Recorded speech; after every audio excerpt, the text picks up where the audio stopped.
The cavalry is out, child, for Joe Biden. Establishment to the rescue. Dun, dun, dun, dun.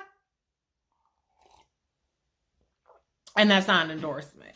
But damn, could Joe Biden have possibly had a more incredible Super Tuesday Eve? I don't think you can. I mean, Joe Biden is clearly blessed and highly favored today, child. I don't know if it's Christmas in the Joe Biden household or what, but every single thing has gone his way. He's had a stampede of really, really, really major endorsements. He's had some dropouts that should certainly be helpful to him in these critical Super Tuesday states. I was going to say that maybe he should play the lotto today because he has all the luck. But technically, he's already hit the jackpot. I would value it at, let's say, $14 million, the amount of Elizabeth Warren's Persist PAC that's dumped money into California. It doesn't look like that's going to be a very good return on investment. Plus $500 million. That's the amount that Michael Bloomberg has paid to jump his ass in a race to be the Biden alternative. It don't look like people looking for much of an alternative right now, Michael Bloomberg. But I could be a little premature on that. I'm just saying. If this stampede of endorsements to Joe works out, then Michael Bloomberg just set $500 million on fire. That would be unfortunate. But he's rich. He could spare it. So, with that said, obviously these polls are junk at this point. We don't know what the fuck is going to happen. Okay, because people have dropped out, Amy and Pete, and they have actually taken the extra step of endorsing Joe Biden. But we can't necessarily say that all their supporters are going to go to Joe because they dropped out. But I will go over some polls. I will go over the people that endorse them, the major ones that I know about, and I'll answer the questions that you guys have for me. I said let's just do a Q&A tonight instead of doing a polling recap because that would have been worthless. So I'm going to get started. Remember the first 2 minutes on Twitter, then you can catch the rest on my YouTube channel where you can subscribe. So let's see. My question is, what is your opinion on what happened this past weekend and your educated guesses for Tuesday? Please share your commentary. Okay, that's a lot to ask me. I did a pretty extensive South Carolina recap. Very extensive. So I think I made my thoughts pretty clear. One thing I will say, I will add that I didn't include in that recap though was before South Carolina, I was like, well, if people were smart, they would kind of just drop out before South Carolina because obviously their prospects aren't going to be any better after South Carolina. And so I think people, maybe they just needed that extra kick in the ass, or maybe the Democratic Party needed that extra kick in the ass because perhaps they were really shaky on Joe. It was looking like Bernie Sanders might surge a little bit. In South Carolina, the polls were tightening for South Carolina, and I think that people were still a little like shaky, and they're like, well, if Biden flops in South Carolina, maybe we have Michael Bloomberg as a plan B against Biden. And I'm sure that the Biden alternatives, which were Amy Klobuchar and Pete Buttigieg, were thinking like, okay, let's just really, really hope that Biden flops bad in South Carolina, and then people would be like, okay, Joe's not it, we need to go elsewhere. So that didn't happen. And so I think that people were pretty much, they had literally, and let me be clear, the same picture existed literally Sunday that it did Friday for all these candidates. The polling was all the same. All indications were that Amy and Pete, who dropped out, did not have a viable path to the nomination. But I think that what happened Saturday was it confirmed that Joe Biden will be able to deliver the votes, in particular from Black voters, and he had a very decisive win. And that was really helpful and really reassuring. And so I think with that, they were like, okay, we got to stick with Joe. I'm sure there were some calls made and some willing and dealing, yeah, because, I mean, I don't see any reason why people would have dropped out if they could have just kept going forward. Clearly, Amy wanted to keep going. Pete, I think, like I said, I think he needed to raise the money. I think that he was intending to drop out once he raised the money. And I think it was absolutely his intention to drop out before Super Tuesday. But I think he might have pushed it a little bit more if he needed to. But obviously, like I said, some calls are made and some, I don't want to say deals. I'm not saying it's a deal for a cabinet position, but I'm sure some sort of assurances were given in some regard. I mean, Joe Biden came out and said that he thinks both Amy and Pete are talented and, presumably could be in his administration. So that's what I think happened. The establishment, as Bernie Sanders likes to call it, I don't take that as a pejorative. I mean, the establishment has gotten shit done, right? So I don't take that as the insult that Bernie and co are intending it to be. But I think the establishment got confirmation that Joe Biden can deliver in South Carolina. None of that confirmation was there, before South Carolina. But Joe needs to really thank God for Black voters sticking with him. I've already gone into how y'all don't need to be talking shit about Black voters either, so I will not retread on that topic. All right. Somebody said, looking forward to hearing your analysis. Of course, Warren possibly dropping out. The interesting thing about this is in some way, Amy and Pete helps Warren a little bit because, again, it's fewer. I shouldn't say again because I'm just starting this point. But it's fewer people competing for votes. And so rather than Warren kind of fighting for 3rd, 4th, and 5th place, I can't say 5th because I have fun with that. 1, 2, 3, 4, 5th. I don't know if I have another account or another reason to say that this time, Chad. Because I think the numbers are, Sanders, Warren, Biden, and Bloomberg. So I won't be able to say 5th. I got that out of my system though. So, she might get 5%, then I can say 5th. But anyways.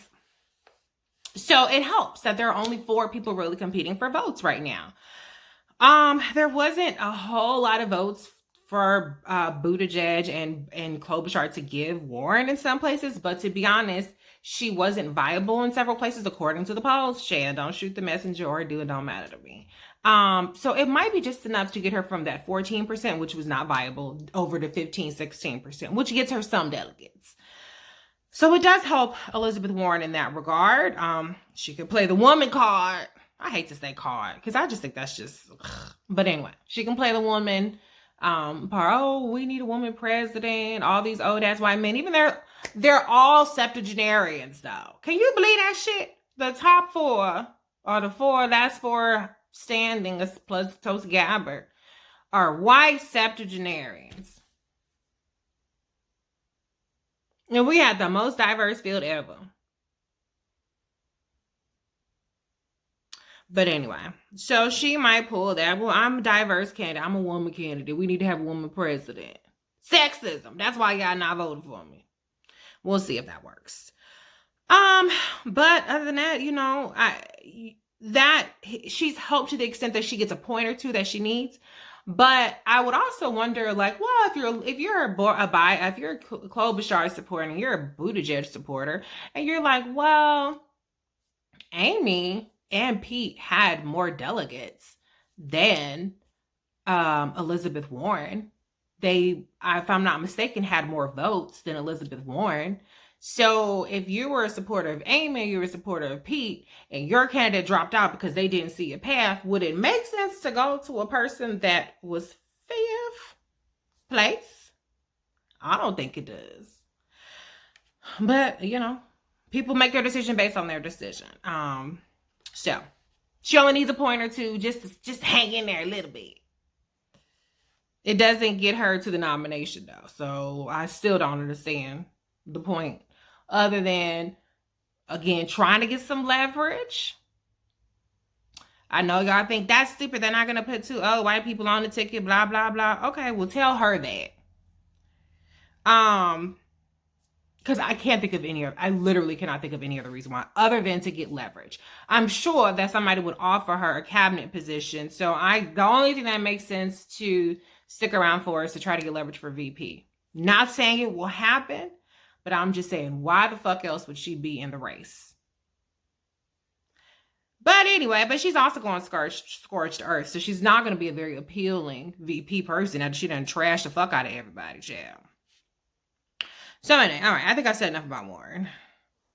I might have more on her later, depending on the questions y'all ask. But she doesn't have enough sense to drop out. Super Monday.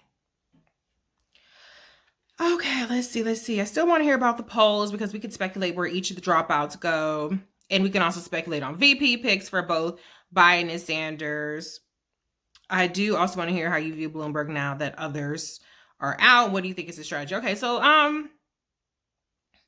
let's talk about the polls a little bit. All right, we could do that. So,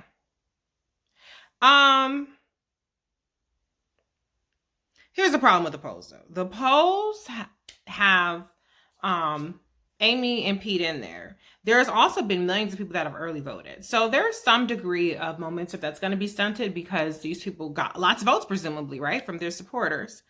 Nationally, what we're looking at, let's see if we had anything. All right, so the national average, if you exclude Amy and Pete. Now, mind you, I don't know if I mentioned this earlier. Amy and Pete both endorsed Joe Biden today, and Beto. Beto has been completely MIA, but he came back, child, and he endorsed Joe Biden. I think that's a really good pickup for him.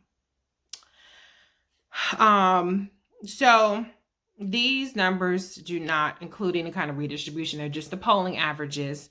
Bernie Sanders was at 29%. Joe Biden had 18.2%. Michael Bloomberg, 14.5%. Warren, 12.4%. I'm looking at 538 data. Now, if we just look at the polls that came out today, I will tell you just the results of those. It's going to include Warren, it's going to include Pete Buttigieg and Amy Klobuchar. So the morning consult poll had Sanders in first at 29%, Biden at 26%, Bloomberg at 17%, Warren at 11%, Buttigieg at 10%, Klobuchar at 3%. So 3% is not a lot to give anybody. 10% though is kind of a significant amount. Now, Pete Buttigieg's supporters, according to second choice polling, were kind of all over the place. So I think that between Pete and Klobuchar, it's going to spread the wealth. Bloomberg potentially gets some, Biden, Sanders, and Warren. But yeah. But that also, the second choice supporters, I'm assuming that would not have taken into consideration who these candidates would endorse. I would think a lot of people were going to go with the person that their candidate endorsed. There was another poll, IBD TIPP. Sanders was at 23%. Biden is much closer here. He's at 20%. Warren in third at 17%. Bloomberg at 13%. Buttigieg at 7%. Klobuchar at 6%. So, and then the last one, this poll, St. Leo University, Sanders 26%, Biden 25%, Bloomberg 16%, Warren 9%, Buttigieg 6%, Klobuchar 3%. So, yeah. Basically, Pete Buttigieg and Amy Klobuchar appear to be in 5th and 6th place nationally in the polling. So it's not like it changes it doesn't change the order unless their supporters don't proportionately go to the people that are above them. So that's that. Let's talk about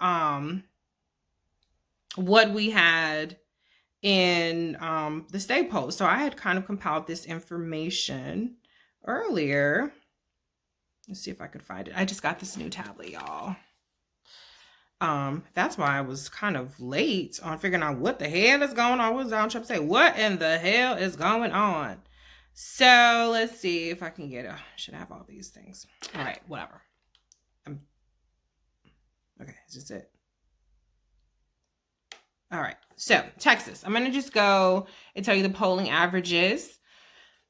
This stuff is going to include Klobuchar and Pete Buttigieg. Oh, nope. Actually, it doesn't include Pete Buttigieg because Pete Buttigieg dropped out yesterday. So it's going to include Klobuchar. Now, again, this is not a redistribution. It's just what people were polling at minus Amy and Pete. So in Texas, Bernie Sanders was in the lead with 29%. Biden in second with 24.1%. Bloomberg in third with 16.9%. Warren in fourth with 12.6%. That's the aggregate data for Texas.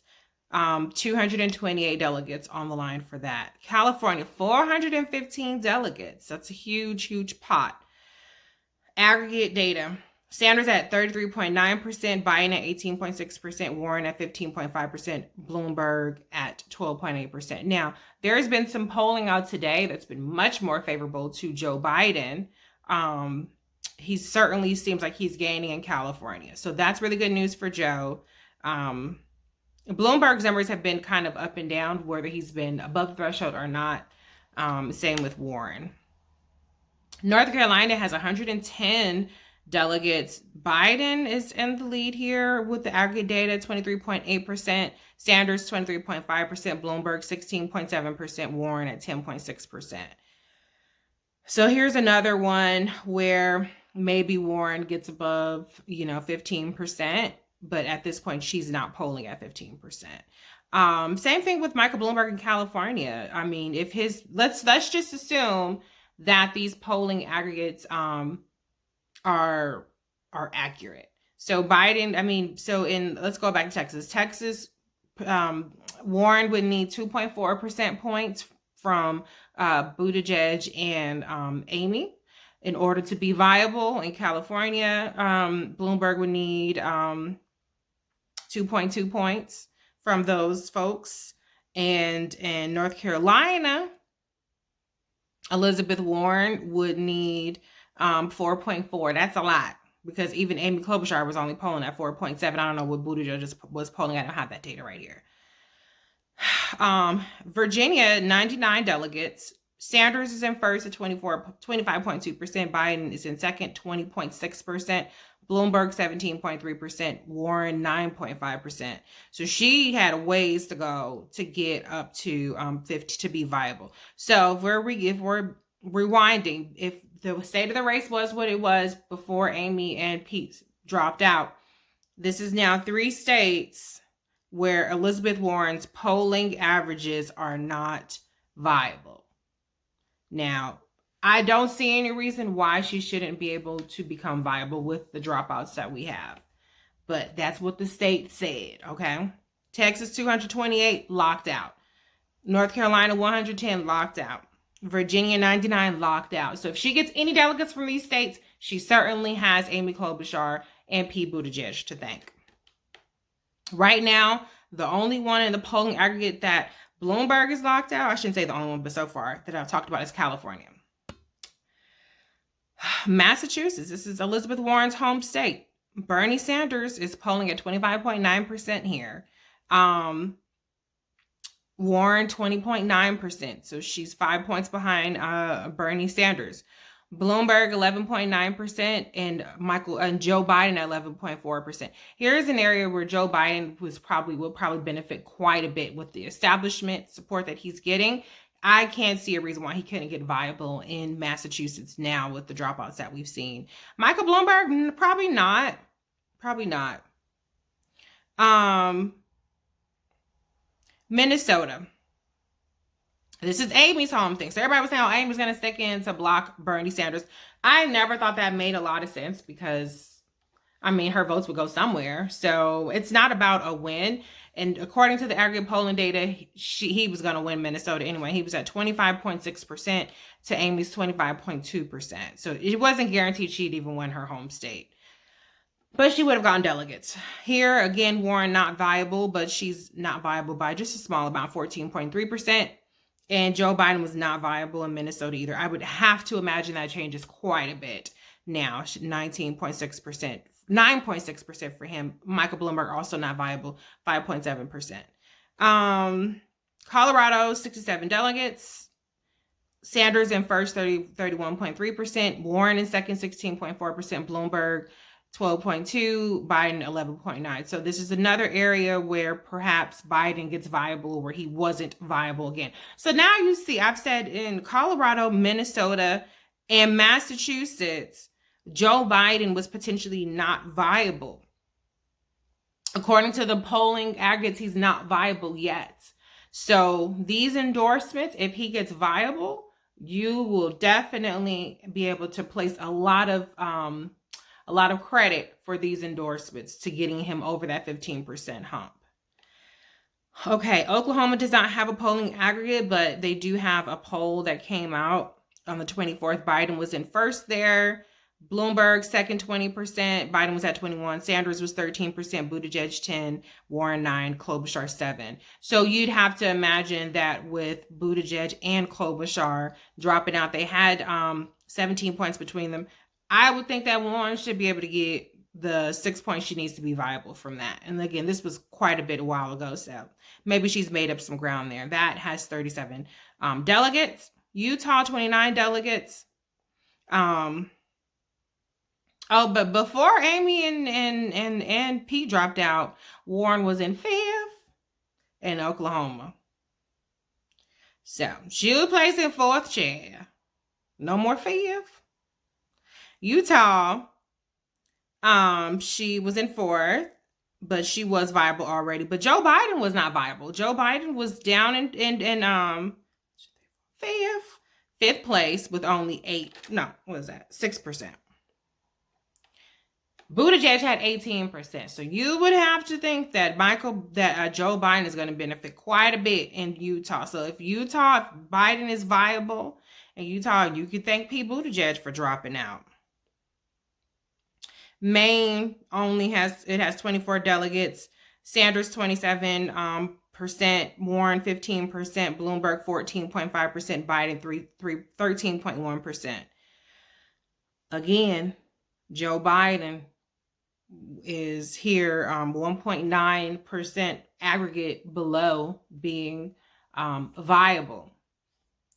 Again, now I think you guys see why people wanted to see South Carolina before they threw their lot in with Joe Biden, because according to the polls in several states, Joe Biden was behind even Michael Bloomberg. And so I think, like I said, excuse me, that they wanted to see that Joe can deliver something. You have to at least be able to deliver your base. If your claim is Obama, nonverbal Obama, you have to be able to at least get black people to vote for you, Jed. But, yeah. Massive credit for Joe from Buttigieg dropping out if he gets viable in Utah. And Maine. He was closer in Maine, though. And then lastly, Vermont, that I have polling data for. American Samoa has 6 delegates, but I don't have any polling. I also skipped Tennessee, Alabama, and Arkansas. I don't have aggregate polling data for them. But those are places that you would have to imagine that Joe Biden would win, and probably by a significant amount. I did see some favorite polling, if I can recall correctly, that did have some decent numbers for Michael Bloomberg as well. So I think Bloomberg and Joe Biden will be battling it out in Tennessee or Alabama and Arkansas. I don't think that Warren will probably even be viable in those states. And if she's viable, it'll be 15%. Vermont. Bernie Sanders' home turf, obviously. 16 delegates, so not a lot. He's in first place, 15, and this is back in February 4th through the 10th. 51%, Buttigieg 13%, Warren 9%, Bloomberg 7%, Biden 5%, Klobuchar 4%. So that's that on that. So I've gone, and now you guys are probably like, I'm turning this shit off. I don't want to hear just go through all these numbers. But let me just count one more time for you to really understand how fucking lucky Joe Biden is today because of the people that dropped out and the endorsements that he got. Again, Joe Biden was not viable according to the aggregate data. Now, that does not to say that in the data that's happened in the last day or two that he didn't get viable. He might have, but I'm just strictly looking at the aggregate data right now. Joe Biden was not viable, meaning less than 15% on the aggregate state level. Massachusetts, Maine, Colorado, Utah. Shit, I said Maine. I meant to say Minnesota. And 5th, Maine. And 6th, Vermont. 6 states out of 15 contests. He was probably or potentially going to be locked out of any delegates. He was going to potentially be anywhere from 5th to 4th place and get no delegates. So if Joe Biden has a good night tonight, he can thank his lucky stars for Amy Klobuchar and Pete Buttigieg getting the hell out the race. Now, let me just see, just for shits and giggles, see how many states Elizabeth Warren is not viable in, according to the aggregate data. And we can also see how much she would benefit, potentially, if she can get that little bit of extra from these folks dropping out. Texas, North Carolina, Virginia, Minnesota,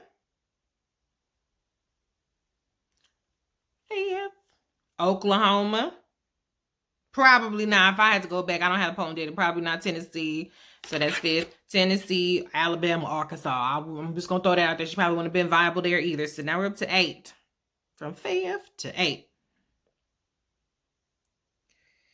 And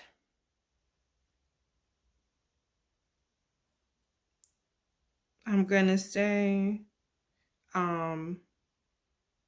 Vermont. So 9.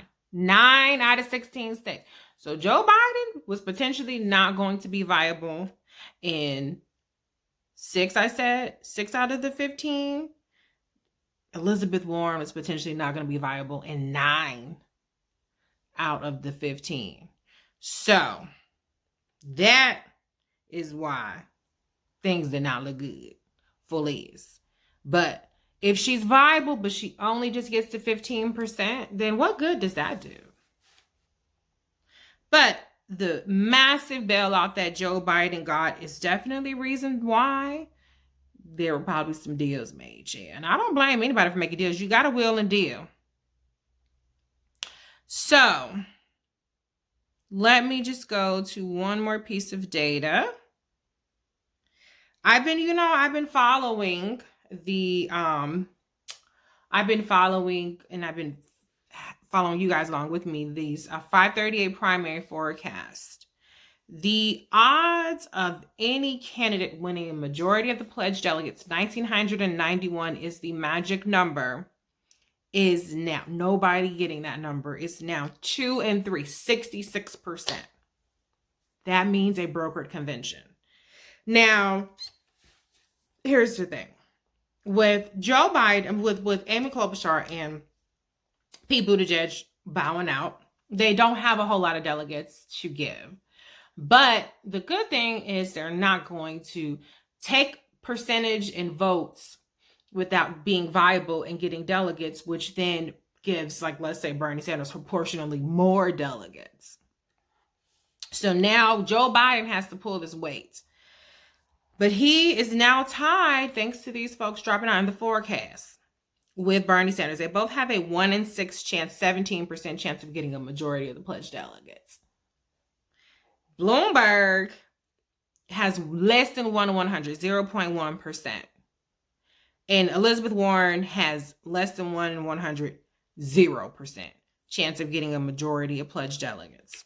So that's why I've been saying Elizabeth Warren in particular is definitely playing for, I wouldn't even say second place, I would say third or fourth place.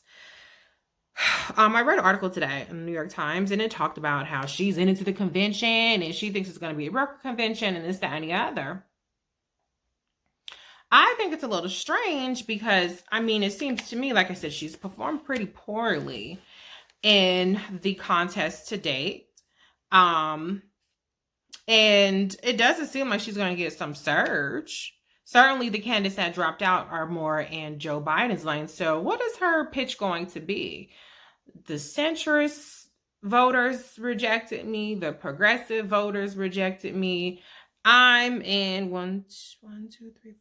4th place. So pick me. Nobody really wants to vote for me. So pick me. Because I'm here still. Y'all make that make sense. But she's in and she's persisting.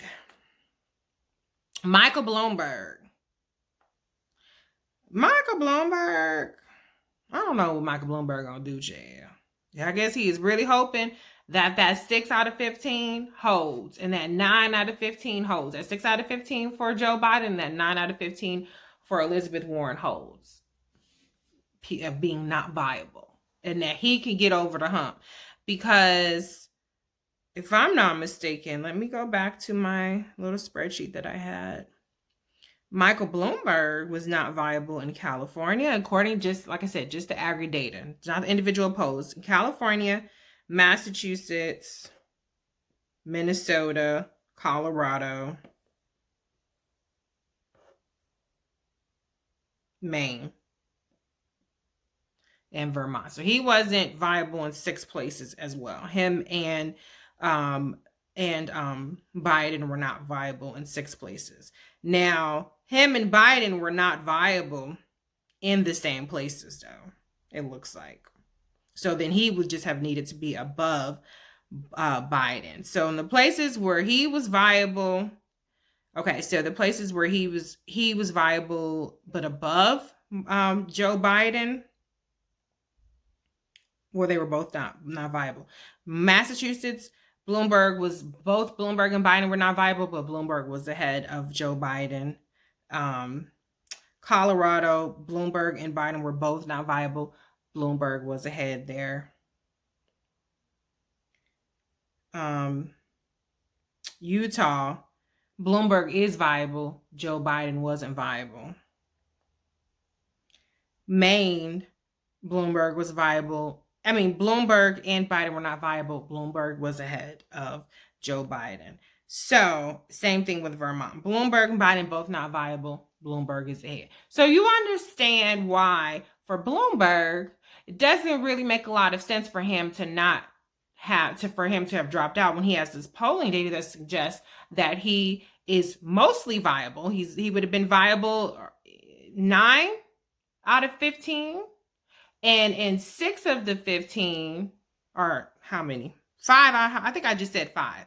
5 of the 15 where he wasn't viable, Joe Biden also wasn't viable, and he was ahead.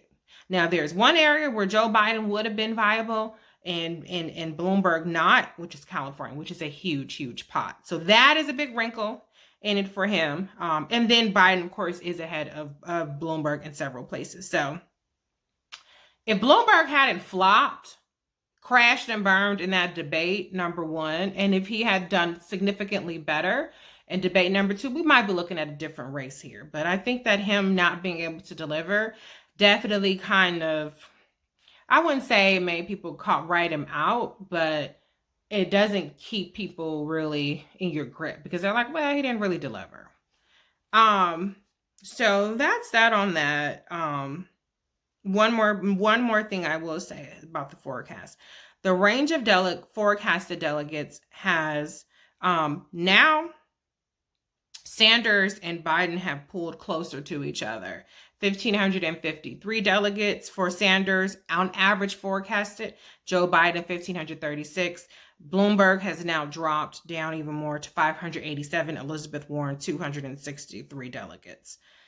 So, because things have kind of consolidated in Joe Biden's corner, Bernie Sanders has gone down in his average forecasted delegates to the point to where even if you combine Elizabeth Warren's delegates with Bernie Sanders, it's not enough to get you 1,990. Even if you combine Elizabeth Warren's delegates with Joe Biden, it's not enough to get you 1,990. Therefore, Elizabeth Warren's leverage has pretty much evaporated, thanks to Amy and Pete dropping out. That's what it looks like. That's what the numbers say. She might overperform and she might get up there to 400. Then, 450 is what she needs to get up there, 460, 500. And then maybe she can start making a difference there. But she would also need to pull that 200 away from somebody like Bloomberg. Because if she gets up there and Sanders goes down and Biden goes down, it still does not combine for 1,990. So I think her calculation was, I would have some delegate leverage to strong arm my ass onto the fucking ticket as VP. And I just don't see that leverage there any longer. Now y'all gonna act like I was crazy for ever even suggesting that was her intention. But y'all give me an alternative theory that makes sense for why she would just go through all these humiliating losses, child. For what?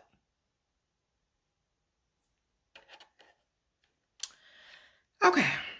Believe it or not, I'm already 34 minutes in and I'm not very far on my questions. So I might not get to everybody's questions. I'm sorry.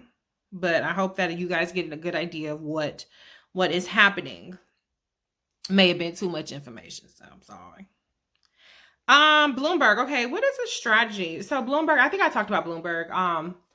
I think that Bloomberg was just banking on a Biden collapse, and Biden did collapse technically, but he brought it back home for South Carolina. I said, what did I say after the debate? I said that the winners of the debate were Joe Biden and Bernie Sanders. Joe Biden because he did exactly what he needed to do for South Carolina, and for Bernie Sanders. Now, Bernie Sanders is probably still poised to get the same amount of votes for Super Tuesday. The problem is when I said that I wasn't expecting a stampede towards Joe Biden. So good for Joe Biden. I don't think I've ever seen anything quite like what's happened with Joe Biden today.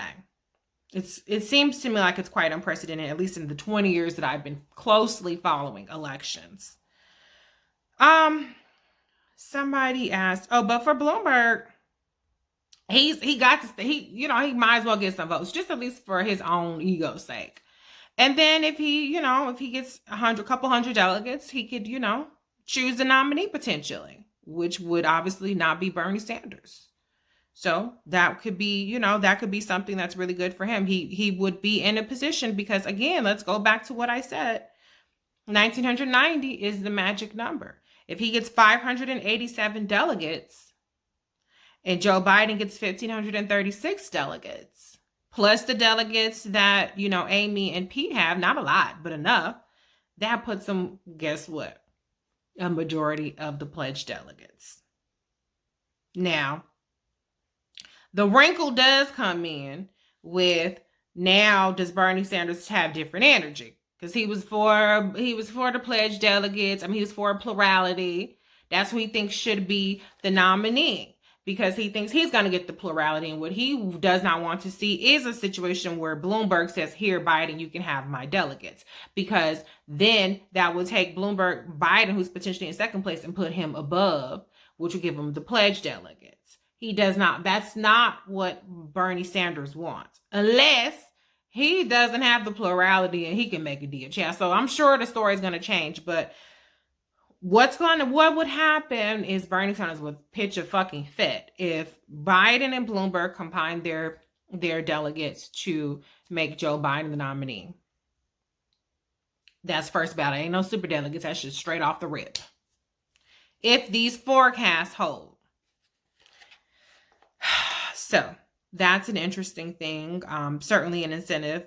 And you know what? Michael Bloomberg is picking off some people from Sanders, and he's picking off some people from Elizabeth Warren and Biden.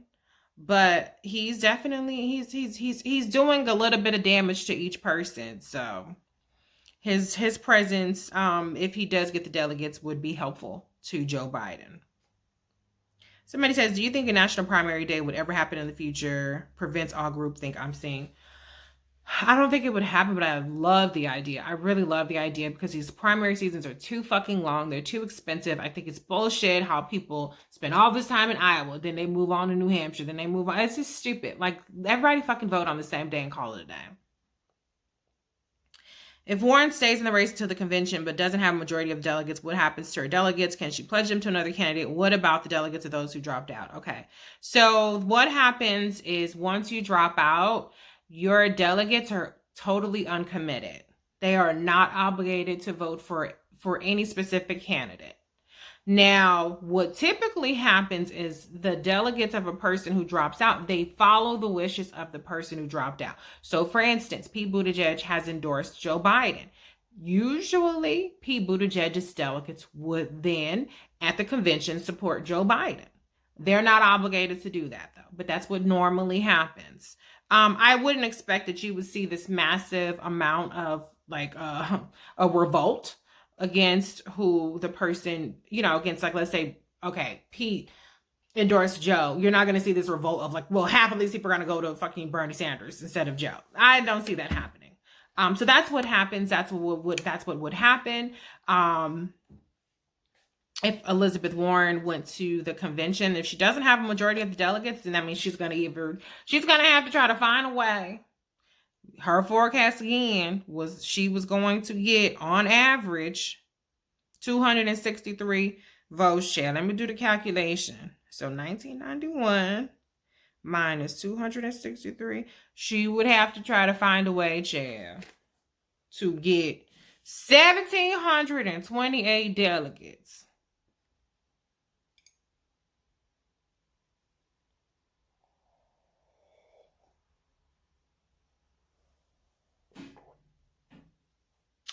$1,728 delegates from people who are way ahead of her. Now, how's she gonna do that? Or that's the first ballot. Or the ratio goes up. She would have to not only get 1,700 delegates, she would have to get super delegates. So she would have to get super delegates, people who have endorsed. There's been, again, a stampede of people to endorse Joe Biden. People who have endorsed Joe Biden. People who have endorsed Michael Bloomberg. People who have endorsed even Bernie Sanders, perhaps. She'd have to get these super delegates plus pledge delegates to support her on the second ballot. Do y'all see how fucking absurd that sounds? She's nowhere near the top of the pack. I mean, you can't just say she's in third or fourth place, champ. No. We are talking significantly wide deltas between what she's projected to get and what the others are. So, she's going to be giving up her delegates. The question is, what is she willing to give up her delegates for? She's not being gracious. I can't say I'm really surprised, but she's not used to losing. I do understand that. When it comes to her Senate seat, it was basically handed to her on a silver platter. She was not primaried for her 2012 seat. The Obama administration said, okay, here, Liz, go be a senator because we can't make you the Consumer Bureau person. And so she wasn't primaried. She did have a tough fight because all her Native American stuff came out against Scott Brown jail. But she did get elected. And then she just got reelected. Again, no primary, not a very tough fight. And so this is new to her. Losing is new to her. And maybe she just can't compute. She just can't handle it. But girl, you could be a hero if you went out with some dignity. But that shit might have failed because tomorrow's Super Tuesday. Okay, let's see. Why do you think Tosi is still in the race? Is she having a hidden agenda? I don't have any fucking idea why this chick is still in the race. I guess it just ain't costing her nothing else. I mean, she's not running for her congressional seat again. She ain't got shit else to do. Is she even doing events though? I don't know. Lighthearted question. What has been the funniest, most entertaining part of this hellish process? Mine is the Amy-Pete feud. Also, where do you see Pete, Amy, and Kamala go from here? The most entertaining part, I still say the K-Hive jail. Because can't nobody drag people like the K-Hive. Man, we had motherfuckers' heads exploding. People were trying to act like we were the Bernie bros. It's like, no, just because we drag y'all ass and filth, that does not make us a Bernie bro. If you don't have your facts straight, K-Hive is going to be on your ass. And anybody can get stung. So that was fun. I'm not saying it was fun dragging people. But I think it was really fun and entertaining just to see, like, it felt like it was us against everybody, and it was just fun to have that community and that sense of like, why the fuck are people not giving this woman a chance? She's incredible. She has all these things. Why are people so against her? And fighting through that, and a lot of us, have grown pretty close as a result of that. We've gotten a lot of opportunities, and so that's been the great part to me. Pete and Amy likely are going to have cabinet positions in this administration should, let's say, Joe Biden win the nomination and win the presidency. Kamala as well, I would imagine. She would have that option. Or, they might, Amy and Kamala are senators. They might stick with the Senate. Um, I think they all have options. I think that cabinet positions are very likely, though, for Pete and Amy. Kamala is more of a wild card. I don't know. I think it'd have to be a pretty good position for her. She's been there, done that with the AG thing, so I don't see that for her. I would like to see her as Secretary of State. So we'll see. I think Amy could have potentially gotten herself a VP slot out of dropping the fuck out. So I wouldn't rule that out. I wouldn't rule out Kamala as VP either. So yeah. A lot of people say, well, what does Kamala bring to the table? And now listen, I've always said from the jump, I don't like this whole dangle a black VP shit, child. I definitely don't like this black VP interchangeable shit where we just fucking act like fill in the blank black. Kamala Harris, I'll speak about her, is exceptionally qualified.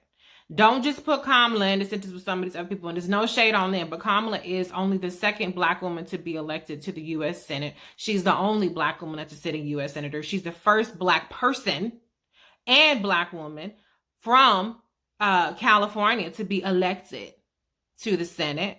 She was the first black woman to be AG, first black person to be AG of California. She was the first black person and black woman to be DA in San Francisco. She has a decades-long career. She's incredibly accomplished. And so it does aggravate the fuck out of me when people just try to throw her out there like she's just like a little throwaway. Put some respect on Kamala's motherfucking name. But I don't know what she'll do. But I do think that Kamala definitely brings a lot to the table as a VP, potentially, if that's what she wants to do. If she's offered that role and she accepts it, I would 100% support her. But I do like the idea of her being Secretary of State if she doesn't end up as VP. Because these Democrats like their Secretaries of State white. Republicans have given us a black Secretary of State, 2 of them actually. Democrats have not. That needs to be rectified.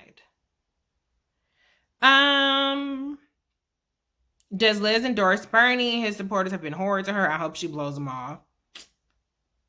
I don't know. Liz is on her scorched earth shit, chill. I don't know. Like I said, it doesn't look like she's going to have leverage to even get VP out of Bernie. Unless she can get to that 400 mark. Does she endorse Bernie? She didn't endorse him last time. She was very, very, very late even into endorsing Hillary. Did she endorse before she won? I don't recall exactly. I don't know if she sat on the sidelines. I wouldn't necessarily count on a Bernie endorsement, particularly if she loses her home state to Bernie. I think she'll be real salty about that shit, jab. But maybe they'll prove me wrong just for shits and giggles. But as far as the supporters being horrid to her, they're fucked up to everybody. But his supporters being horrible to everybody certainly benefited Liz. They had a non-aggression pact, and I can tell you for 100% fact that the Bernie bros were not on her ass the way that they were on other people's ass like Kamala. So, I hope she blows them off. She might, though. I think Liz is on her Patty Betty shit. Why do we hate Bernie's guts as much as Trump's? Well, I just think that Bernie, I don't like Bernie. I'll be here all night talking about him. What is Warren doing? I've already addressed that. Tomorrow will be interesting. I agree, JL. Now, y'all can catch me, if anybody's still watching, y'all can catch me on Roland Martin. I will be doing Super Tuesday. I'll be late, though. I'll be really late. I'll be up at 11 o'clock. But I'll be at home first, giving my little 2 cents, and then I'll go to Roland and do his show.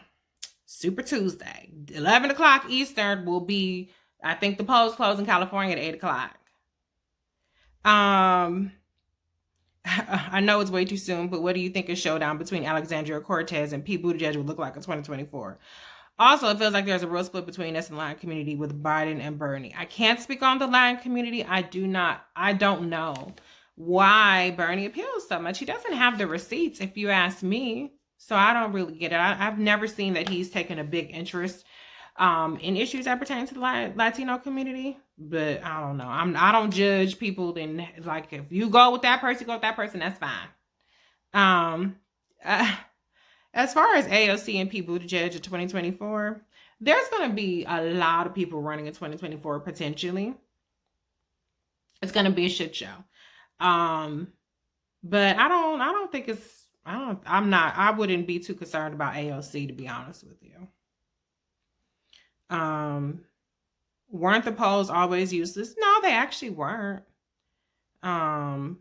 What advice do you have for white voters and surrogates about how to handle the rest of the primary with greater respect for Black, Indigenous, people of color voters, independent of the behavior of candidates? That's question number 1. Let's see. Ooh, it's a lot of questions. I might not be able to answer all these. I don't know. I don't know if I have advice, to be honest with you. That's probably a cop-out, but I don't know if I really have advice. Don't talk shit about Black voters. Don't fucking complain. Don't be like, oh, Black voters got us Trump. Well, here's the thing. Oh, if Biden wins or Biden gets a nomination, loses to Trump, this is on y'all. First of all, we stuck with what we got at this point. So we have to work with what we got. So that's that. But yeah, that's what I would say. Just don't talk shit. How about that? Don't generalize. Some of the response to Essie included dismissive and disrespectful comments you anticipated, but did the overall number of candidates dropping out and the number of endorsements before Super Tuesday surprise you at all? Yes, actually it did. It did surprise me because, like I said, the fundamentals were there before South Carolina. They knew that they were going to get fucked up in South Carolina. But I think maybe what they were holding out for was to see if Biden would also flop in South Carolina. If they did, he did, and then they make the claim Biden is not strong enough to go forward. The endorsement of Super Tuesday, I think they're like, look, this is our last chance, bitches, because if we don't get Biden close to the plurality or the majority of delegates are in a position to get that after Super Tuesday, we're going to a broker convention and that will be hell. So I think that all hands are on deck to try to get Biden, not just a plurality, but a majority of the pledged delegates. Still probably a little late for that, but certainly he's better positioned than he was before. How come your videos don't have any intro music? Child copyright, I ain't got time for that. Also, most people cut off a video after like 16 seconds. If they were 52 minutes in, ain't nobody watching it. I'm talking to myself right now. So, I appreciate the offer to compose some music, but people are going to listen to the music channel, turn the fucking video off 5 and say 2 words. As Darlene Maxwell and Jess MC asked you to be a guest on the show, would you accept seeing Roland Martin as a guest on Ali Velshi? Show got me think of untapped crossover potential and coverage. I mean, I wouldn't say no off the bat to anybody per se. I'd have to see what the topic was, if it was something that I could bring value to. And, if I could be my unfiltered self, I'm not doing this for exposure. I'm not doing this to get on people's show. I'm doing it because I have something to say. And luckily for me, I'm growing an audience. And I think that the audience that I have are people who want to hear things the way that I put them. And so that's how I feel about it. I'm not interested in watering myself down. I'm not interested in, like I said, doing shit just for the sake of doing it. And that's absolutely no shade because I love Zerlene. I think she's amazing. But I'd have to know what I'd bring to that particular topic. How salty will it be asking for folks with higher blood pressure? Oh, is that supposed to be me? Oh, I think I've been very tame tonight. I might have disappointed you guys, Chad, but I've been very tame tonight. Now, tomorrow, my Wednesday video, Chad. Ooh-wee. Definitely gonna have some heat for y'all motherfucking asses because I'm not holding back. I'm not holding back shit. If you flop, don't tune in if you don't want your feelings hurt, Chad. Okay, Q&A. All of the candidates have done a good job of their messaging and what their platforms and what they would enact. What exactly is Biden for? Girl, now verbal Obama is what we mainly hear out of Biden. I don't think that Biden has anything catchy. I don't think that he has strong messaging for his platform. I heard an ad on Russ Parr and it was now verbal Obama. I was like, okay, that's it. So I think that he needs to really work on his messaging for the general election because vote for me, I'm not Trump, is not going to be good enough. It's vote for me, I was with Obama, has carried him further than I would have expected it to, but Perhaps if you're a really big Joe Biden fan, you might know more about what he stands for. But it seems to me like he's just trying to retread Obama years. And I think, like I said, his messaging certainly needs a lot of help. And if you don't like that I said that, then too fucking bad, because that's the truth. His messaging is not good. Who has the best chance to stop Bernie at this point? Does Liz dropping out help Bernie, or people underestimating how much of Liz's support will go to other people? I think, again, with all of his candidates, it's not a one-for-one person. Not one person's candidate supporters go to one person. So Liz dropping out helps Bernie. It also helps Biden. Also could potentially help Michael Bloomberg. But she doesn't seem to have the appetite to drop out. Save face, have dignity, have grace. She doesn't seem to have the appetite for any of those things. We'll know after Super Tuesday who has the best chance to stop Bernie. If it's going to be Bloomberg or if it's going to be Biden. I think Bloomberg's chances likely went up in smoke. It flames, $500 million. I wonder what that kind of fire would look like. I think it'd be a pretty big goddamn flame.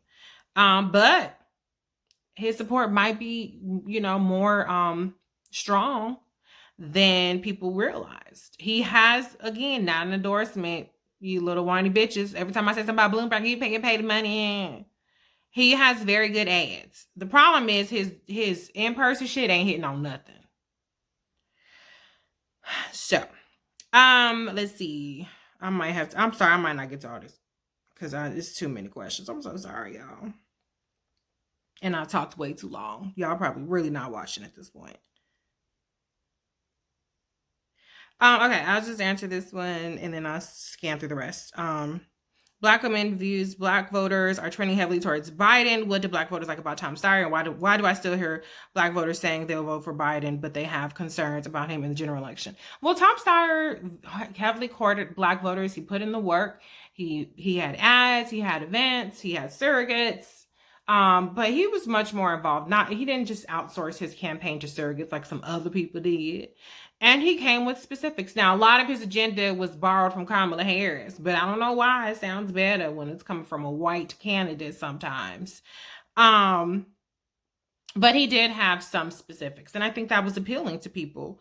Again, Joe Biden's message is not very policy heavy.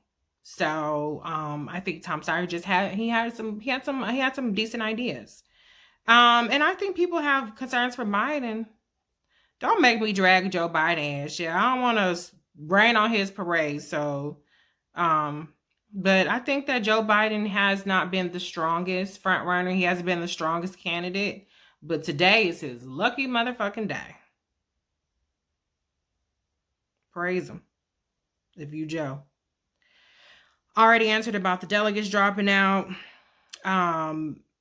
Somebody asked, did I see some person say they're switching from Warren to Joe because she has no path? And again, that's what I said. Are people going to make the calculation that this person has no path and switch to people? I have laid out the data. People might think I don't like Warren. I just give you the facts. I have my 27 cents on it, but the numbers are what the numbers are. The path for Warren has gotten increasingly difficult. Not better, but difficult. And impossible. Whatever you think about my opinion or my delivery, I tell you where to go. 538 forecast. Look for yourself. She does not have a path. How does she get from 200 and what did I say, 63 delegates to 1,990 when other people have 1,500? How does that happen? Somebody explain that to me. Okay, I want to talk about the strategy about picking a VP. DC is a normal presidential election year where all the strategies make the same sense that they have in the past. I don't think it's been a normal presidential election, aside from the fact that we still ended up with a bunch of white people that we're choosing from. But I will say, as far as the VP stuff, it's so stupid to me how people are like, oh, well, we need to know VP because you guys are old. You have people who weren't fucking old that were running, so you could have just supported them. Duh. Your opinion, who wins what? Yeah, I can't go into all that because it's too many states. But thank you for asking. I'm just running out of time. Do you think if we get down to Biden and Sanders that the Republicans will open investigations and smears against him nonstop with Bernie, F. Sanders, and co join in? Will they also target President Obama's administration? I mean, they've been doing that already. That would be nothing new. And Bernie Sanders is already running against the Democratic Party, right? Oh, the establishment is trying to block me, this, that, and the other. Well, yeah, bitch, that's what motherfuckers do. If they don't want your ass to be president, then they endorse somebody else. There's nothing untoward about that. You didn't earn the support. That's not rigging. That's not unfair. You've been here 30 fucking years in Congress and you ain't got people that's trying to support you. That's your bad. Maybe you should stop primarying every motherfucking body and maybe people might want to work with your ass. Okay. I already talked about this. Okay. Anything else? What deserted island can we ship the bros to? I don't know, G. I don't know which ones are the shittiest ones. Somebody said, not a question, just a statement. You called it. Thank you. Your videos are what is going to get me through the general. Girl, I hope I can get through the general my damn self. Who do you think should replace, do you think you should replace Chris Matthews? I appreciate the question, but no, I'm not cut out for MSNBC or CNN jail. I'm unbossed, unfiltered jet. I don't think my mouth will work on those networks. And I don't need to be Jason Johnson. I say something on Twitter, or I say something in a whole nother motherfucking interview, and they trying to take my ass off there. I ain't got time for it. I just say what the fuck I say on my shit. If you don't want me on your shit, that's fine. I don't give a fuck. I don't have to go on there. I'm gonna keep it like that. But I appreciate that. How much of an impact do you think these endorsements will have on Joe tomorrow, considering early voting? Early voting does stun it, but I think it will have a big impact. And if it doesn't, then for fuck's sake, Joe needs to drop the fuck out. If he can't make an impact with all these people from all across the country endorsing him, then he needs to drop out. Now, I know that's going to be controversial, but what the fuck more could Joe possibly get? So that's where I do say that these endorsements also raise the stakes. I've already addressed how P and Amy's delegates will be. I already addressed the delegate stuff. How much of a tectonic shift do you think has happened in the last 24 hours? I changed my vote a few days ago based on SC and seeing the black vote overwhelmingly behind Biden. I see lots of friends saying they're voting Biden as well. Two Larry think he's got a shot. I definitely think that this has been a massive, massive shift. It's not clear how effective and impactful it will be, but I don't think that you could have had a bigger impact than what just happened with these people going for Joe. If that's not enough, then I don't know what else could have helped Joe. There's literally nothing else could have. And I think people are, it's a thing. Like, okay, so people are rallying. There's momentum. Maybe I should just vote for Joe. Joe's looking more inevitable. Inevitability definitely helps out a lot. To the extent that people don't vote because they feel like, oh, everybody's voting for you, so I don't have to vote. Do you think we'll pretty much have a nominee after Super Tuesday? It depends. Let me see this. No, I don't think we'll have a nominee per se because the results will be very split. Bernie is not dropping out before the convention. I could tell you that much. Warren she says she's not. We'll see. Michael Bloomberg also says he's going to the convention. Joe Biden obviously would want to too. So I don't know, but I think for sure we will have a lot of clarity by tomorrow. And then the question will be, how much are other people willing to withstand the pressure to drop the fuck out? Do you think Biden will give Pete VP? And if so, will that have consequences on the black vote?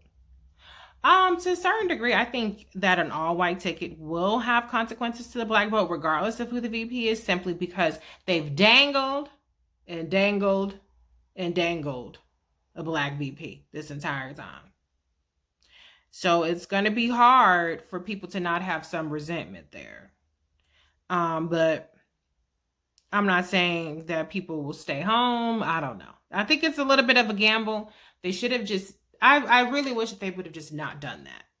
Because what it did was it worked as a suppression tactic. Notice the first people out the race were the people of color. Well, I should say the first top tier people were the people of color. Well, Beto was the first top tier person. But my point is that I feel like it was a suppressive tactic to be like, well, you don't have to vote for the black person because you're going to get a black person anyway. You can vote for this safe white guy and get a black person. So I did not appreciate that. And I do think that there will be some backfire, some revolt on that, which is something that potentially Republicans could exploit. But if I had to pick a person that might have gotten VP between Pete and Amy, it probably would have been Amy. Pete kind of had to drop out because he didn't have the money. Amy, though, she clearly has some money to keep going, at least until Super Tuesday. Somebody asked why is Bill Weld not getting more coverage for Republicans compared to Trump? Fox knows. Can the candidate describe all facets of the black voter? Absolutely not. They are completely incapable of it. All of them are. Thoughts on Trump tweeting about a coup staged against Bernie Sanders? Trump wants to go up against Bernie Sanders because that probably gives him the House and the Senate and potentially 2 more Supreme Court picks. Your dream team lineup in a Biden administration, VP, Secretary of State, Education Secretary, Defense Secretary. I'm not going to give you that information because I just don't want to speculate on VPs. I don't want to say I want this person to be VP. I want this person to be in that position. I just don't want to say that. But I have said what I would like to see for different people. But yeah, that's as far as I'm going to go on that. I've answered the rest of the stuff. Okay, I've gone through all of them. Thank y'all for sticking with my probably drier than normal thing. There was a lot of data to get through. Even though I said I was going to do a preview, I still ended up doing it in some way or another. But what a fucking wild ride, right? I mean, today's been nuts. I've never seen no shit like this. And Joe Biden better motherfucking win. He better win some shit. Now, let me just go one last thing before I go. I do want to see how many states he was poised to win. Now, keep in mind, we don't have any information about, I don't have any information here handy about Tennessee, Alabama, Arkansas. You'd have to imagine that Joe will likely have won at least those 3 states. But let's see, what else is he leading in?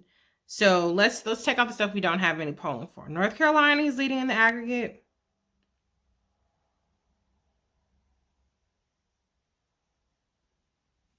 Oklahoma.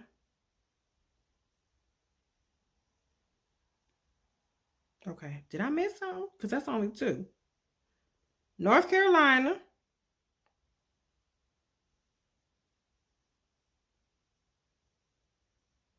Oklahoma. And then let's just go ahead and throw him Tennessee, Alabama, and 5th, Arkansas. Let's just say he would have won 5 out of 15 states tomorrow. I don't think that's good enough. I think he needs to expand upon that. A place that will look good if he could pull out a win is Texas. He's not poised to win that. Virginia, not poised to win that at this point, but he's in striking distance. If he could pull off a miracle and get Minnesota, and damn, that's still only 3 more. So that's why I'm saying I don't think we'll necessarily have a nominee after tomorrow because there's still probably like 8 states. So that's like a half and half. And we don't know what Bloomberg is going to get. So it could be a good night. It's probably going to be several wins. Sanders is almost guaranteed to win at least several of these states. But Joe needs to deliver. He needs to deliver tomorrow. And he needs to improve where he's not winning. 4th place ain't gonna cut it, Joe. Not with all these endorsements. So tomorrow's a big day. We'll see what happens if any of this shit, all these people, if they just may end up making a fool of themselves, or if they're going to have the impact that Joe Desperately needed. I will be back with what the results are. With wine this time. And lots of more shade.